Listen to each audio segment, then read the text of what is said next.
Vote دینا شرعاً درست ہے یا نہیں؟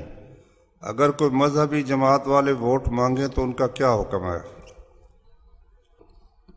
دیکھو بھائی، بات یہ ہے کہ یہ جو جمہوریت ہے یہ ایک مستقل دین ہے، اسلام کے مقابلے میں ایک دین ہے۔ اسلام میں یہ ہے کہ جو اللہ اور اس کے رسول صلی اللہ علیہ وسلم نے فرمایا ہے وہ قانون بنے گا، دستور بھی وہ ہے، قانون بھی وہ ہے، تو اس کے مطابق ہر قانون بنے تو وہ تو ٹھیک ہے۔ لیکن جمہوریت میں ایسا نہیں ہے، اس میں یہ ہے کہ جس کے ووٹ زیادہ ہو جائیں، زیادہ بھی کوئی ضروری نہیں ہے کہ زیادہ بعض اوقات تقسیم ہو جاتے ہیں ووٹ، 5-7 آدمی کھڑے ہوئے ہیں تو ان میں سے جس کے زیادہ ہو جائے تو بہرحال جس کے زیادہ ہو جائے وہ ممبر بن گیا۔ اب یہ ممبر حضرات جو ہیں وہ اسمبلی میں جا کر جو قانون بنا دیں، اگر وہ یہ قانون بنا دیں کہ شراب جائز ہے تو جائز ہو جائے گی، اگر یہ قانون بنا دیں کہ شراب ناجائز ہے ملک میں تو وہ ناجائز ہو جائے گی۔ ایوب خان کا زمانہ تھا اور سید حبیب الرحمن شاہ صاحب راول پنڈی والے فوت ہو گئے، اللہ ان کو جنت نصیب کرے۔ انہوں نے کہا کہ میں اسمبلی کی کارروائی سن رہا تھا تو ایک صاحب نے یہ بل پیش کیا کہ شراب پر پابندی ہونی چاہیے، تو اس کے حق میں اس نے تقریر کی، اور بھی کچھ حضرات نے زبردست تقریریں شراب کے خلاف قرآن کی آیات پڑھی۔ سپیکر صاحب کہنے لگے بھئی اب بحث ہو گئی، اس کے خلاف کسی نے کوئی تقریر نہیں کی۔ انہوں نے کہا ہمارے معزز ایوان کا طریقہ اور قاعدہ یہ ہے کہ ووٹ جس کے زیادہ ہو جائے نا وہ بات مانی جائے گی، تو اب ہم ووٹیں کراتے ہیں کہ شراب جو ہے ملک میں جاری رہنی چاہیے یا اس پر پابندی ہونی چاہیے۔ تو ووٹنگ جب ہوئی تو وہ لوگ بڑھ گئے جو کہتے تھے کہ شراب کی اجازت ہونی چاہیے۔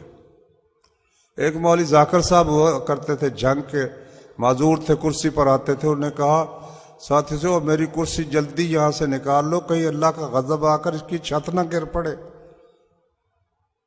لیکن اس جمہوریت کے نتیجے میں ملک کے اندر شراب جائز رہی۔ یہ تو بھٹو صاحب نے جب علماء نے بہت زور دیا اور انہوں نے سمجھا میری کرسی جاتی ہے تو انہوں نے 2-3 کام کیے تھے۔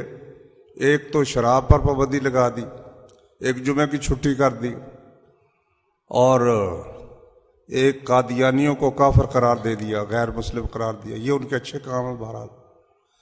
لیکن مسئلہ یہ ہے کہ جمہوریت میں جو اکثریت کہتی ہے وہ دین ہوتا ہے۔ ان کا رب بھی عوام، ان کا رسول بھی عوام، ان کا دین بھی عوام، ان کا مذہب بھی عوام۔ Government of the people, by the people, for the people. عوام کی حکومت عوام پر، عوام کے ذریعے۔ یہ تو اسلام نہیں ہے بھائی، اسلام کے تو مخالف ہے، یہ ضد ہے۔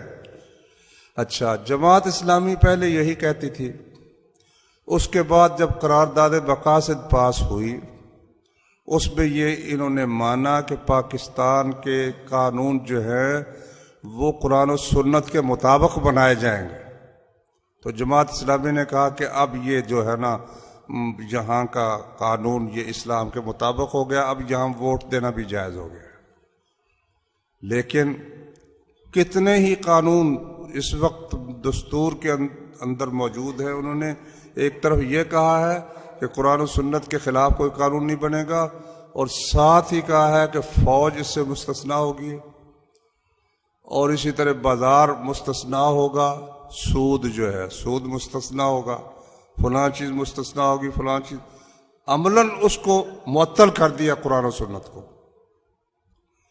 اس لیے ہماری دانست کے مطابق تو ووٹ کے ذریعے نہ کبھی دنیا میں اسلام آیا ہے نہ آ سکتا ہے۔ دیکھ لیجئے وہاں جو لیبیا کے ساتھ ملک ہے وہاں اکثریت بھی حاصل ہو گئی، لیکن فرانس نے اسے مداخلت کر کے اسے ختم کر دیا۔ ووٹوں کے ذریعے سے کبھی بھی اسلام نہیں آ سکتا، یہ ممکن ہی نہیں ہے۔ تو اس لیے ہم تو اس ووٹ والے سلسلے سے بالکل فارغ ہیں، ہم اس کو درست نہیں سمجھتے، نہ ہم ووٹ دیتے ہیں۔ کچھ حضرات یہ کہہ کر کے میدان خالی نہیں چھوڑنا چاہیے، تو ہمیں بھی کچھ نہ کچھ کرنا چاہیے، ہم ووٹوں کے ذریعے سے اسلام لانا چاہیے۔ وہ اپنی کوشش کر رہے ہیں، ہماری دانست میں ان کا کام یہ درست نہیں ہے۔ مصر میں ایسا ہوا کہ وہ بڑا زبردست عوام کی طرف سے مطالبہ ہوا شراب پر پابندی ہونی چاہیے۔ انہوں نے کہا بھئی چلو ووٹ کرا لو، ووٹ کرایا تو وہ بڑھ گئے جو شراب پر پابندی نہیں چاہتے تھے۔ اب وہ بول بھی نہیں سکتے کیونکہ انہوں نے خود کہا بھئی حصہ لو، جس کے ووٹ بڑھ جائیں گے اس کی بانی جائے گی۔ اگر وہ حصہ نہ لیتے تو وہ کہہ سکتے تھے بھئی تمہارا کام غلط ہے، تم سب کے سب بھی اگر کہو شراب جائز ہے پھر بھی غلط ہے، تو پھر تو ٹھیک تھا نا۔ جب اس کھیل، اس ناپاک خبیث اور نجس کھیل کے اندر ایک آدمی شریک ہو جاتا ہے پھر وہ ہار جاتا ہے، پھر وہ یہ کہہ نہیں سکتا بھی آپ نے یہ کام کیوں کیا، تو کہ تم کھیل میں شریک تھے بھائی، تم بھی ووٹوں میں شریک تھے، تو تم اب شکست کھا گئے ہو تو تمہیں اب ہمیں تسلیم کرنا چاہیے۔ ہم نہ ووٹ دیتے ہیں، نہ ہم ان کے اس کھیل کو تسلیم کرتے ہیں، نہ ان کے ان قوانین کو جو کتاب و سنت کے خلاف ہیں ان کو مانتے ہیں۔ اللہ کے فضل و کرم سے ہم اس کو درست نہیں سمجھتے۔